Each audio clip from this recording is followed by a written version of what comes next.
This is Sarah Barnes from the Wilson Center's Maternal Health Initiative, and today I have the honor of speaking with Kira Rudik, member of Ukrainian Parliament, leader of the Holos Party, and vice president of the Alliance of Liberals and Democrats for Europe. Parliamentarian Rudik and I spoke last year on the 1 month anniversary of the war in Ukraine, and I wanted to connect again as we near the 1 year anniversary of this war. Thank you, Kira, for taking the time to speak with me today. Sarah, thank you so much for having me. Well, I'll get right to it. Can you kick things off by providing us with an update of the situation in Kiev and the people of Kiev as we near the 1 year anniversary of the war in Ukraine on February 24th? Well, first of all, I can tell you that myself and people of Kiev, we are very grateful for the ability to be here. I think when we were speaking to you with you last time, none of us could predict what would happen, and we were not planning to as far as right now, and we are very happy that we are alive and able to exist. Since last time we spoke, there has been many events, but there is one thing that still remains the same. It's air raid sirens that are going on and on almost every day, and a necessity to go and hide and be afraid for your life that did not significantly improve. Since that year, we have more than 50% of the energy infrastructure destroyed. And right now I'm speaking to you running on a diesel generator. So to get running water, electricity, and heat all together for a home in Kiev is kind of a blackjack and something that you don't actually get. We still live with the curfew. When everything stops like around 9, the curfew starts at 11, but you need everybody to get home, and up till 5 a.m. We still have a block posts around the city, and people are getting nervous when they hear loud sounds. The traffic lights sometimes are not working, and the lights are off in the night times due to the energy outages, and this is why it's you have to be very cautious when driving during the night time.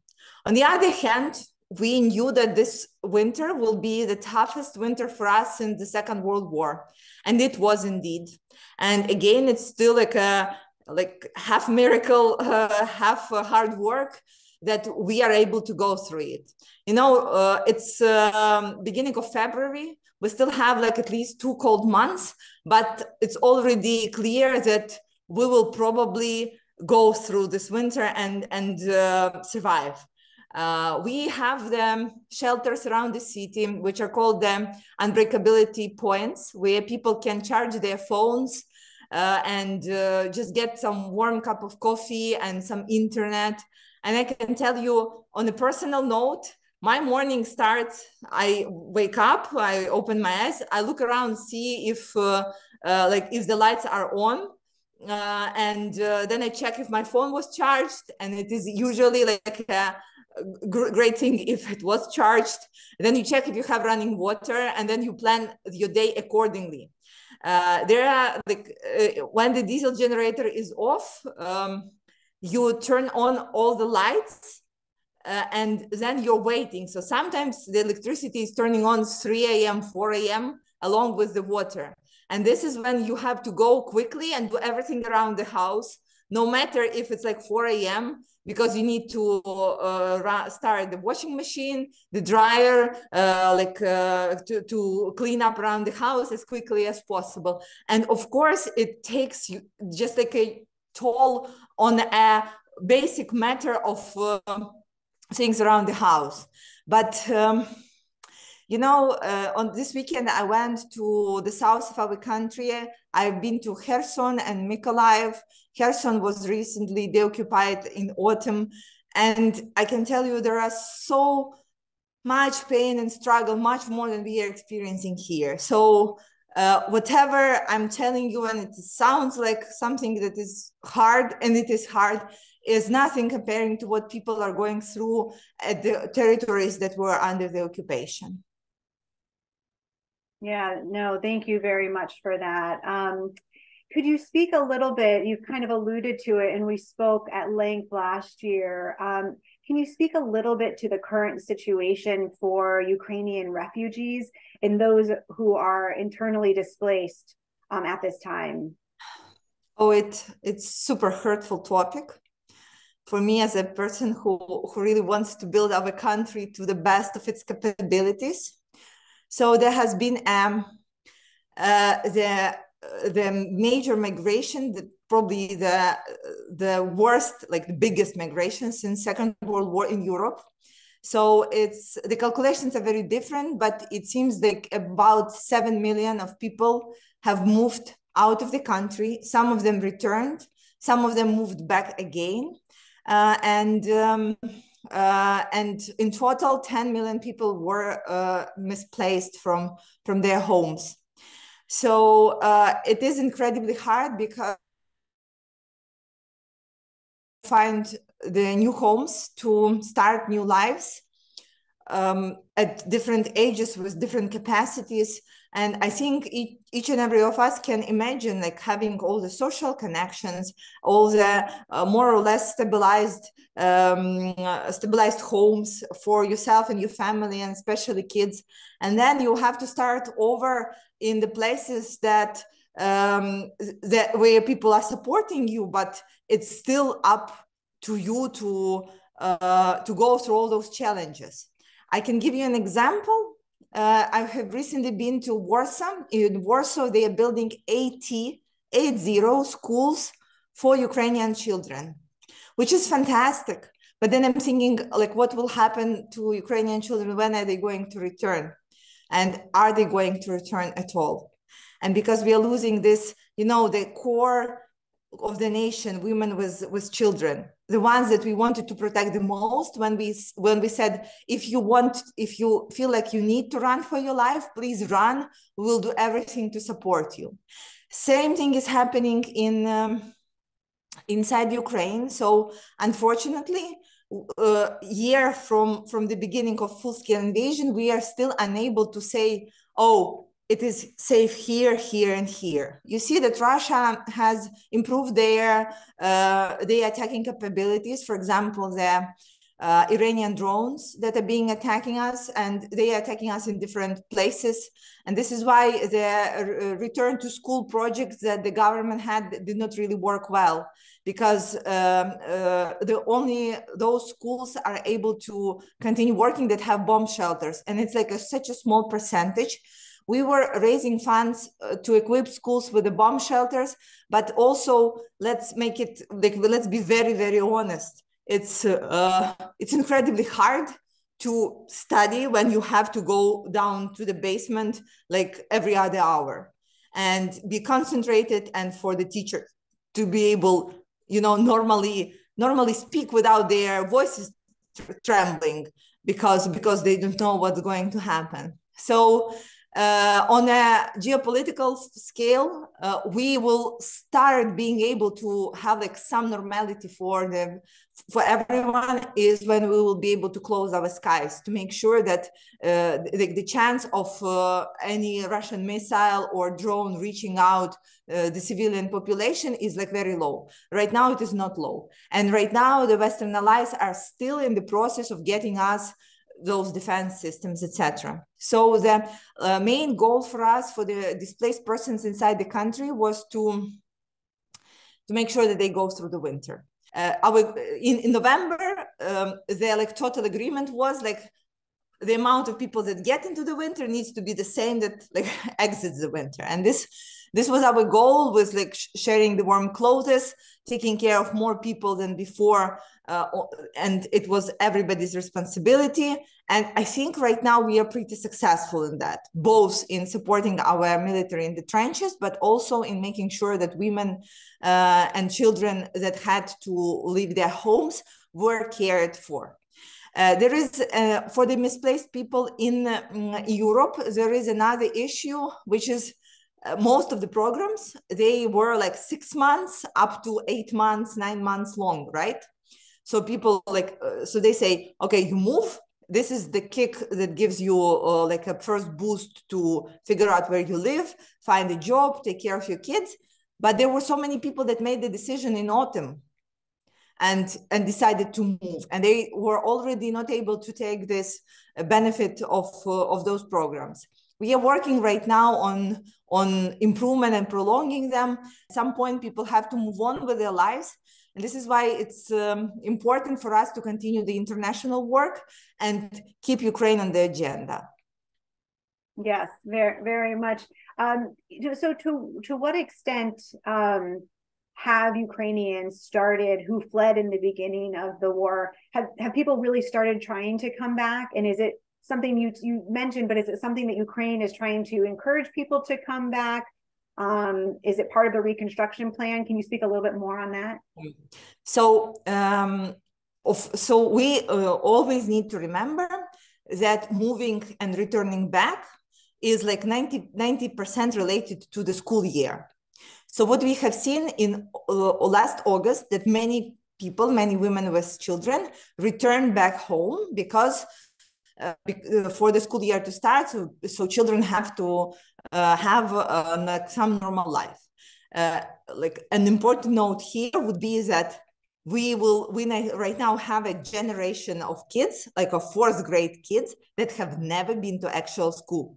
Can you imagine that? So because they have been through COVID first 2 years, and now then half of the year they were interrupted, and now they have not gone to the real school. It's just like something that makes me absolutely upset. So, but the issue were in September, there was an amount like up to 2 million people who returned. But then in October, there has been another huge strike on Kiev, Lviv, and other cities, which made so many families to say, no, we just cannot go through that, and move back to Poland, Czech, Slovakia, etc. And unfortunately, what we see from them,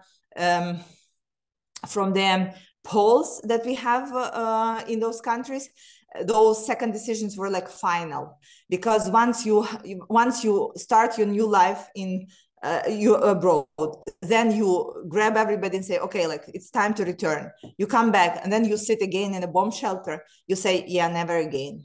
And so in the end of autumn, Ukrainian government was not urging people to come back, because with the 50% of our infrastructure destroyed, we did not know if we will be able to sustain with the amount of people. So right now, we are bringing, like everything that we are doing basically is bringing more and more generators to Ukraine to support critical infrastructure. Why is it important? Because for the hospitals, for the critical infrastructures and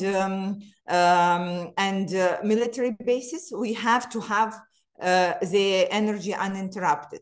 But we did not have the capacities for that. And the question was like, do you really want your kids to go through these challenges of, like warming up the water and like not being able to have like lights for 5 days? And again, I can tell you, there is a huge difference between sitting in a bomb shelter with lights on, internet on, everybody's playing on their phones and like pretending it's a game. And when it is dark, no internet and no electricity and no heat.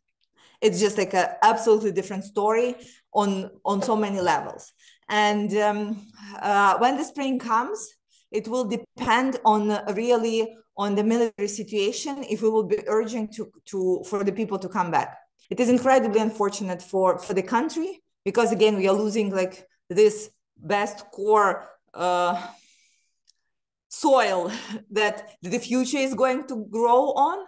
However, I'm working with those women in Poland, and I know what they feel and what they think, and I understand there is a huge difference between political perspective and humane perspective. And on a humane level, you say, you as a mother have only one obligation. You have obligation to your children to make sure that they are safe, they have like all the levels of comfort that you can provide to them, and that they're getting the proper education. So please do that, and then we'll figure out the rest. Yeah, that hits home for me. I can imagine that is quite difficult. And I think if we could just stay for a minute to talk a little bit more about the situation for women. When we spoke about a year ago, women were, still remaining in Ukraine for the most part. Some had left, but there were still quite a few women there. Women were quite engaged, and so I'm interested in what women are doing now. A year ago, we talked about women being soldiers or organizers, health workers, women in leadership like yourself, women helping with cyber warfare, things like that. Currently, are women deployed in the Ukrainian army? And can you speak a little bit about the roles that women have taken up? So everything that you mentioned and that I mentioned a year ago, it still remains the same. So women are deployed in all areas, maybe even more, because what we learned is on a political level,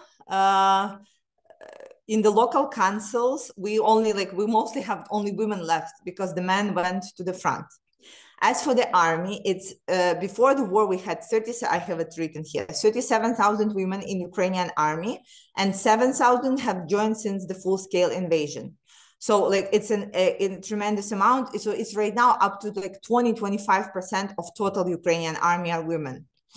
And so women are working on the local council level, basically being this, a net of people who are having all the local governance issues on their shoulders. Women continue working on cyber warfare, humanitarian support and aid. It's basically they have improved significantly since the very beginning of this full-scale invasion. We are working on the international front, and even if they left, they're still working to get more help and aid. The preparation for the winter was a national project that we were all pitching in, because once you were saying this, it's cold somewhere, the answer was there is a place where it's even colder, and it's in trenches. And if you can imagine standing somewhere in the snow, the first thing you're thinking about your relative or the loved one, or somebody whom who is at the front right now, who cannot get into a warm car, who cannot get into back home to the heat. And you just okay, let's buy them everything that they need. And this humanitarian support has been incredibly significant. I think, again, with the support of our army for the winter, we did a very decent job, and it allows us not to hear the stories of somebody frozen to death, etc., in the trenches. Women are working really hard as breadwinners for their families. So though the pay for men in the army is significant, probably first couple of pays that is getting in there is being used to buy all the necessary equipment for the forces, etc.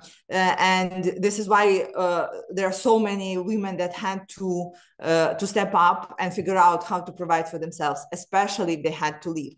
So basically, we have right now a nation of entrepreneurs versus volunteers versus home teachers. So it's another level of responsibility and creativity. Women have to deal with challenges that they have never dealt before, starting with dealing with the technology, when you have to provide for your children to get them electricity and then the heat, and then that's figure out how to get the internet, wire it all together to some charger. So it's it has been a challenge, but I think that what we are seeing right now is we got stronger, and it's not something it's not a political statement. It's the real thing that we see outside. There has been a recent attack on Kiev with the kamikaze drones probably a couple of weeks ago. And we have seen how the people reacted, because it happened near here in near the area where I live, and people were so different than a year ago. There was no panic. There was no screams and yells, and everybody was very concentrated on how to get the help to who needs the help, and how to figure out how we, how we are working as organized as possible. And it was incredible to watch that and be a part of that. And I think moving forward, it will make us more and more resilient. Resilient. That's exactly what I was just thinking when you were talking about strength and resilience like that. It sounds very devastating listening to your personal accounts, and it also sounds like you're absolutely right that the community has come together and become quite resilient at this time. A final thing that I wanted to talk about was, in addition to the human toll, the news is consistently showing us the devastating loss of Ukraine's historical sites. As of last week, UNESCO verified damage to 238 sites since the start of the war. 105 religious sites, 18 museums, 85 buildings of history and or art, 19 monuments, and 11 libraries. Can you speak a little bit to what you feel Ukraine has lost and what Ukraine is working to try to preserve as far as your heritage? First of all, when you're talking about the destruction, I imagine things that I have seen during the first months of the war, when the directors of the village museums were fleeing, having like all the items packed into their cars or somebody's trucks, like throwing away their own personal belongings and trying to preserve some old books and pictures and some historical items that they knew meant a lot for the nation, and how they were really doing that under the bombarding, saying, well, this is something bigger than me. And I think we don't know all the stories of heroism of the people who were doing such a fantastic job. However, there is something that you cannot preserve.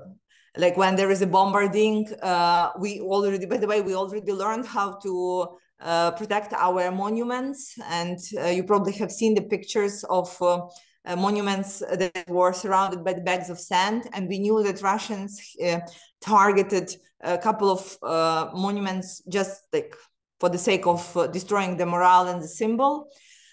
And it's not the first time my country is losing the history. For example, when Crimea was annexed, they removed so much of the historic of the matters of the historic value, and they destroyed the Museum of Khersones, and they tried to rewrite the history. And the only thing that we can hope for, that was the international tribunal that we are hoping for Putin and everybody who was responsible for the war, that it will include returning of things that they have taken from the occupied territories. But there is something else. No matter how hard it hurts, that some of the things are lost without being able to restore, because there are some cities that are taken to the rubbles. Our nation is getting something bigger, paying this price. We are getting the national idea, and we are getting this strong connection with our ancestors who are basically fighting the same fight. So right now it's getting us so close to our ancestors that we didn't even imagine it would be. So on the weekend when I've been visiting Kherson and Nikolaev, I was speaking to our military in Kherson, and so they were showing me small packages that platoons. So it's like a Boy Scouts organization in the Western Ukraine, and now it's in all Ukraine. So they and the letter, and so they were saying, our dear soldiers, we looked up in the historic books on like what were the brave fighters for Ukrainian sovereignty in 1939, what they were eating, and we recreated this recipe for you. And so please go ahead and win, and we are with you, and like we love you, etc. Like good luck and Slava Ukraini. And so it was like it was very cute because so this bread, no, not the bread, it was like basically like a protein bar something. So it has some prunes and nuts and seeds, and it was all mixed together, and it was like really wrapped nicely. But you can imagine how they already feel this connection, that this fight is longer than we are. I think everything that's being lost right now is comparable to those kids that had to go somewhere and read through the books what were the brave partisans of 1939 were eating and how they had to recreate it, then pack it with the small bags and send it over to Kherson. Yeah, no, that's a really good anecdote. And the young generations will find ways to learn about history, even if there aren't all the buildings there that were there before. People will find a way to keep the history alive. That is all of my questions, but did you have any final statement or comment that you would like to make before we close? Yeah, this is my favorite one. Last time we spoke with you, we did not know what's going to happen. We only had like one fuel that we are still running on, and this fuel is hope. And we learned that this fuel is really, really powerful because it's being fueled by our lies and by different beliefs and by super impossible things that were not supposed to happen. When we last spoke with you, we were still begging for closing the sky, and we had so many aspirations. But at that moment, nobody believed that we were getting the heavy weapons that we really needed. Nobody believed that we were getting the candidacy to European Union. Nobody believed that we are capable of counteroffense, and of course, nobody believed that we are taking Kherson back. At that moment, nobody believed that we are going to survive through all these terrifying attacks, and that we are going to kick off Russia from the United Nations, that we are going to get Russian money confiscated and used for the sake of Ukraine for the rebuild. Nobody believed that the destructions of Bucha and Irpin are repairable. And it is all happening one by one, because we learned that things, that impossible things can happen once you really want them and you push really hard. And especially when the right things. So it did not matter that nobody believed in that, because we believed that we will do that. So right now, same as almost a year ago, we do believe that we will win this war and rebuild our country. And we are going to run on this fuel for as long as it is necessary. Wonderful. And I would say a year in now, people do believe in the resilience and strength of the people in Ukraine. Thank you so much, Kira, for joining us again. Thank you so much, Sarah, and glory to Ukraine.